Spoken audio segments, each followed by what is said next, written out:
You don't, you're doing the thing that's causing the problem that you're upset about. Like, how do we raise our awareness to catch ourselves? Yeah, so in terms of things we can do personally, I mean, I think one of the biggest ones is from, so many different people across different disciplines that I've spoken with. I mean, one of the biggest ones is using the, this trigger of I'm getting mad as the trigger to say I need to step back and think about this some more, and not even think about it, but maybe, am I getting a good picture of this? Do I have is this a realistic picture? Is there more to this story? Getting mad about it, that itself should be the trigger to sort of stop and reflect on it and say, am I getting a good view of this? Is this a reasonable thing to be this mad about?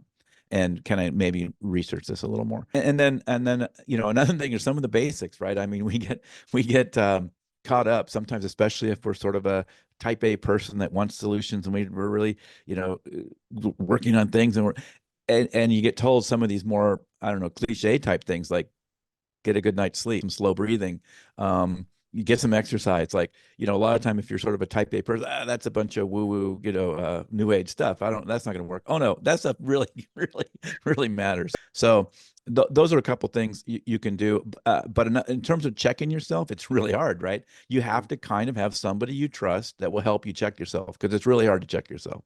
If you can build a network of some folks you trust that have maybe some different views or are just honest enough with you to say, hey, dude, come on, seriously? Yeah, it's like, put first things first. And first, make sure your mind is actually in a balanced, stable state. And you actually have to practice. How do I Yeah. get back into that state when I'm in an agitated mode? It's actually a skill. Like these are actually skills that need to be developed. Yeah, it's like a muscle you have to work, right? Right, right, exactly. God, And I always talk to people about um, you know, focusing on your own side, being critical of your own side a little bit more too, asking questions like, are they just trying to make me mad? Because they probably are.